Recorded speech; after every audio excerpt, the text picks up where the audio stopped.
Well, hey, you are watching the video version of the Marketing Should Be Fun podcast. It's so good to have you here. You can find this show on any of your favorite podcast platforms. There's the art, looks like that. You got Apple Podcasts, you got Spotify, you got all the rest. Anywhere you want to find it, you can check it out. I hope you enjoyed today's conversation. Well, welcome back to Marketing Should Be Fun. My name's Austin Savage. I'm here with my friend and business partner, Kelsey Zarko, and we are so glad that you're here. Kelsey, it's warming up. Things are feeling great. It's spring. It's happening. Yes. And you know what? It just feels good. Feels good to be at work today. And I'm excited for a good week. You know? Yeah, we're recording this on a Monday and we love Mondays. So it does Mondays are the best. They're the busiest and the best. The double B's. So let's jump right in. We always start our episodes with a this or that. And today it is your turn. It is. And I have no idea what it is. Kelsey, what is our this or that today? Okay. Well, we're just going light and fun today. Last time you asked me this deep philosophical question. I don't have that for you today. It was heavy. And you know what? It was too heavy. I want to apologize for that. I liked it. But I don't have that kind of Monday energy today. 100%. So we're going light and fun. You just mentioned it was spring. We just recorded that, or we are recording this when it was just Easter. So whether you celebrate that or not, there is lots of Easter candy. And I want to know, peeps or no peeps? Ooh. I mean, I could do like one peep for sure. Like I'm happy with one peep. I cannot eat more than one peep. Like it just makes me feel not great. But my children did have peeps this year. And I had to, for Willa, she's almost 2. So I still have to she can't just eat a peep. It's still a little, it's not safe. So I was having to tear a bunch of pieces off. And I was even those little pieces that I was tearing off, I stole a few. And that did it for me. So you know what? One peep or fewer, one peep or pieces of peeps makes me happy. Okay. All right. What would you say? That's fine. I love peeps. Do you? In an odd way, maybe. I could eat definitely more than one of them. For a while, so my birthday is right around typically when Easter is. And my mom, when I was a kid, would always just put boxes of peeps to fill in my birthday gifts. So I just grew up having my gosh, boxes. That is so many peeps. I know. So I loved them in probably high school, college. And then I feel like I overdid it, had to take a break. And then this year had to take a break. We hosted Easter and I used them as little place settings, put them on the plates for people. As I saw that. Favors. It looked fun. And so I got some and I was like, oh, we have a few extra. I'm going to eat some. And I was like, oh, it's back. I like these again. Yeah. This is going to be a problem, but they are fun for me. They are so good. I think that the sentence that you said, I love peeps in sort of a weird way, I think is that's just the takeaway from the episode. That's the quote. We'll put it on a graphic. Yeah. You could make a t-shirt and sell that one. But that was an interesting quote right there. They're a divisive, topic all over social media this weekend. It was what's your favorite Easter candy? If you say peeps, we can't be friends anymore. And I'm I'm just going to go hide in my corner and eat my peeps. Sorry. That is hilarious. Honestly, the only candy I had yesterday was 2 little bites of a peep. That was the only candy I had. So today on the episode, to kind of switch gears towards marketing, as we just salivate over peeps while we're doing There's a lot of marketing that goes into Easter candy. Let me tell you. It's true. It is so true. But we wanted to talk about the topic of perfection. And we've kind of we've talked about this before of hinting at, different takeaways for content marketing and things like that. But we've never just talked about perfectionism. And this is, I think, something that limits a lot of people. We hear it with clients we work with where, they feel hesitant about certain types of content because they feel like it's just not, exactly perfect, or they felt like they didn't give their best take of the video, or, they send us a video very hesitantly where they're I think this is the best I can do, but I could definitely do better. And there's just all this insecurity around the content that they are or aren't posting.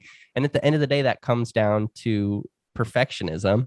And it really is a barrier to success when it comes to content. So before we kind of jump in, we have 4 points we kind of want to walk through. But Kelsey, how have you seen that play out from your perspective?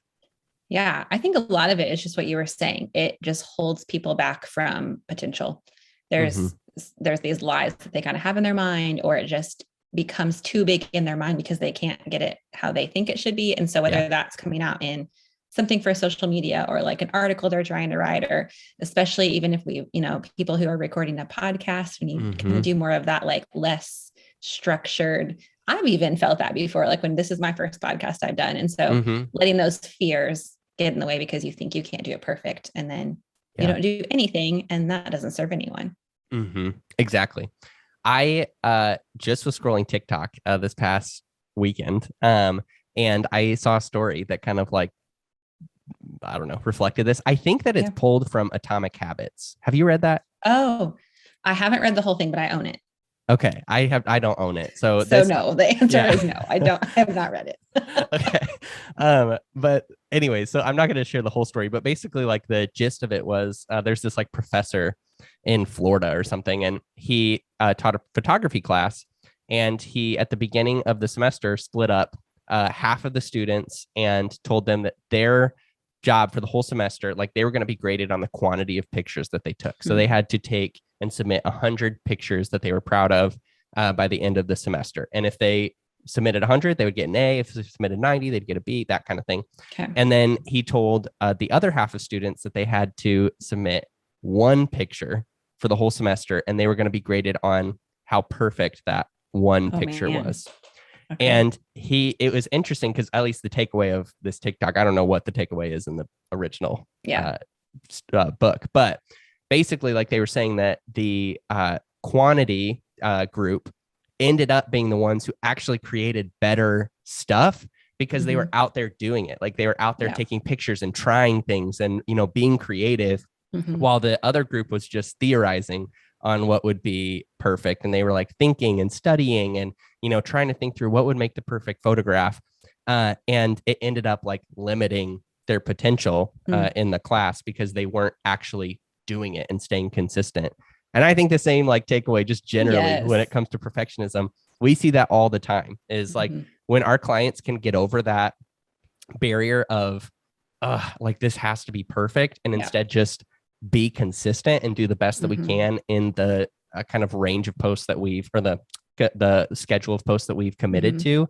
That's when we see the momentum started. That's when we see things randomly just connect and take off, and the list goes on. So I just thought that was like a really cool story. I love that. Yeah. I was having like so many connections to just like, oh, that is totally in the line of what we're doing. I love that story. It was good. All right. So we have 4 points, I guess, that we want to walk through about perfection. So I'll throw the first one to you, Kelsey. Our first point is striving for perfection limits your ability to be consistent. What does that look like? I feel like you set that one up perfectly with your story. But when you are so set on doing something or producing something that hits this mark of what you think is perfect, it very much limits your ability to put anything out into the world because you're constantly thinking, I can just do that a little better, or I need to just tweak this little thing, or even like, I can't even start because it won't be perfect if I try. And consistency is a huge game changer in what we see with our clients and any type of content we're putting out.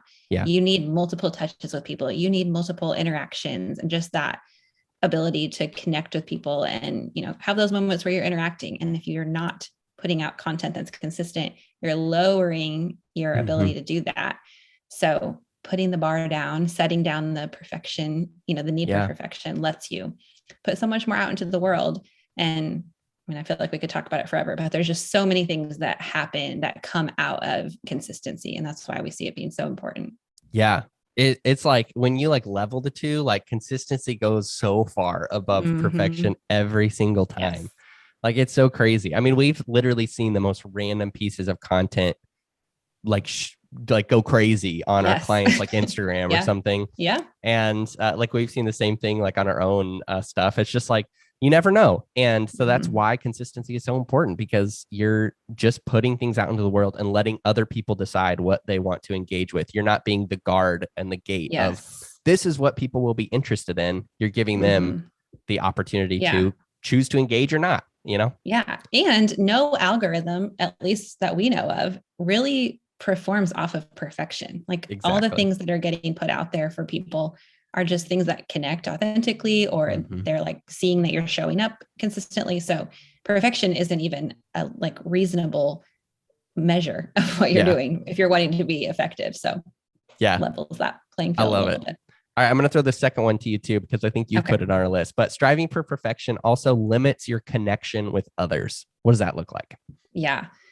I don't know about you, but when someone's feed or like content just feels like cookie cutter perfect, I'm like, I don't want to be here. This isn't what my life looks like. Right. And I think that you see this so often. Like we all know that people want to see behind the scenes, or like you know that they want to connect with you in a human way, but it's scary to do that, especially if that's not normal for you. And so you can do this in baby stepped ways of, one of our friends, Emily, who was on our podcast earlier this morning, she did this on her stories. She took a picture of like her perfect breakfast and then was like, just a reminder. And then her next slide was like her messy kitchen. Like those little touches you can do that maybe don't feel quite so like, you don't have to let somebody in on your deepest, darkest secrets, but just showing them that you're a real person gives you that human element. And, content performs on a human level. We say that all the time around here. And I also think it lets people see your journey if you're showing them the real stuff versus perfection. I think back to when I, kind of sold a product in like my past career, if you want to call it that. I remember like the first picture I posted of that. I would never put that on our client's feed. Now I was like, oh, that picture is terrible. But it connected because I was just like, hey, I just bought this box of stuff. I think it's really exciting and it's where you're at and it's real. Yeah. So I think that has just been really powerful to see. Let people in on your real story. Perfection is just going to hold you back from connecting with people, and they want the real you. I think we're hungry for that in today's society more than ever. Yeah. Even for like the big corporate clients that we've like supported. I mean, we see the exact same thing. Like they have this really cool, like brand photography and like all of that stuff. But at the end of the day, like a lot of what connects is just like, pictures of people using their product in their house, or, like just random things that they take from a day in the life in the office. And it's just like, picture snapped from somebody's phone and they just texted it to each other. And then eventually we got it and posted it and people like interact with it. Like, it's just this very like organic process. And it's okay to have both. Like, it's okay to have content that is more perfect, is more thought out, but that doesn't have to be your whole strategy. It just ends up, it ends up limiting how well you can connect, because you can be both. You can be both an expert and relatable in your field. And they both serve together to kind of like build your whole brand for them. I would say too, on every platform that we serve clients, there is a way to show the less than perfect while still having, that more like concise, put together look and feel. So whatever platform you're working with, if you're listening to this, find the part of it, whether it's like Instagram stories or just like the copy of your email, like be a human and let them in. And you can still use the other parts of that look more polished too. Totally. I love it. All right. Well, I just keep throwing them at you. So striving for perfection. This is number 3. Striving for perfection is subjective. What does that look like to you? I'm going to throw it back to you because this was your idea. The funny thing is this was like your episode idea and you wrote down all these points and you're like, I'll talk about this. And then here you are throwing them onto me. Sometimes you just gotta let things go, flow as they flow, right, Kelsey? I'm just kidding. Okay, so number 3 is striving for perfection is subjective. And I do think that is very, very important to recognize, because my idea of perfect is very different than your idea of perfect, Kelsey. It's very different than our client's idea of perfect. It's very different than our, a videographer or an audio editor or a copy editor on our team's perspective of perfect. That's a tough phrase. Man, that's like a whole phrase right there. Whew, I know, like one of those tongue twisters. But anyways, I think that is very important to recognize, because it's the same thing for you and your audience, right? Like you might have this idea of this is perfect content, and then you post it and nobody cares about it, right? And it's because you're kind of back to what I said earlier, but you're trying to be the gate for what people determine that they're interested in. And not everybody is interested in how things look. Not everybody is interested in a certain style of communication. Not everybody is interested in, the list goes on. And that's why it's important for you to not strive for that perfection. It's subjective to you and what you prefer, what you feel comfortable with, not really true across the board for your whole audience. So what thoughts does that bring up for you, Kelsey? Yeah, I agree. I think it's a misplaced place. It's an inaccurate place to put all of your effort. If you're trying to figure out what perfection looks like for this or that, there's so many other ways you can be, asking your audience what they want to learn about, or looking through, past things that have performed well, or figuring out a new way to share a concept. There's just so much more that you can put your effort into than perfection, which is, like you said, something that's very hard to quantify and isn't going to serve your goals and your audience and that connection of your content well. Yeah, totally. So perfection is subjective. Remember that. All right. Number 4 is striving for oh my gosh, I can't do that. Striving for perfection doesn't allow you to experiment and be surprised. I think that this one is like it's just so fun. We see this all the time. I think the example, we were talking about before this is we have a client and we made a post about Brussels sprouts. And as we looked back at their content over the past month, that was the post that did the best out of however 15 to 20 posts that we made over the course of a month. And, as we were thinking about it, we're like, if we were sitting there thinking of, perfect things to post, we never would have honestly posted about Brussels sprouts. It's just the most random thing, but it was what connected and it's what did the best in the course of a month. And that's one of those things where you learn something, you're experimenting, you're, just putting more content out for people to consume. And you're going to end up actually learning more about your audience and new ways to communicate than if you were trying to be perfect with all of your content. I would say this point too is really, it's important all the time, but especially if you're listening and you're starting something new or you're starting a new platform, this particular client, that was one of the first months we were kind of working with them. And so that is a time where we just get creative and we do a lot of different things to help see kind of what's landing with their audience. Right. So if you're putting yourself in this box of trying to hit this perfect thing that you think the person next to you that's in the same niche as you is doing, or, comparing yourself, you're just going to lose out on some of those opportunities to see what really does land with your audience. And it doesn't have to look like the person next to you. And you just get a lot more opportunity that way. Totally. I think this is just random, but I have been paying attention more just as we create content for people. And I just we do focus, we want to be as excellent as possible in the content, but it's interesting as I'm just seeing people who have the largest kind of followings on Instagram or TikTok. I mean, the amount of spelling errors or grammar errors that they have in their bios it's crazy. It's, as if we were to run that through our system, those things would never make it through technically, but it does just fine in building them an audience, selling their product, and, helping them be successful in their business or their organization.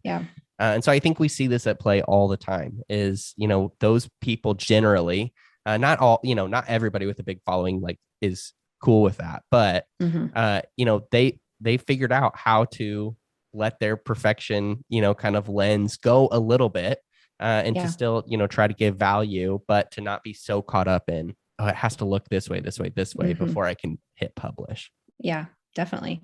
I think excellence is important, but there are so many other factors to consider, trust, relatability, likability, even just your expertness in sharing, positioning yourself as somebody who can serve your audience with education or whatever it is that you're sharing.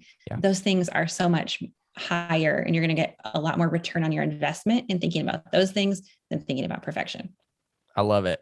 All right. So this week, we just want to invite you to just kind of decrease the amount of a perfection lens you kind of approach your content with.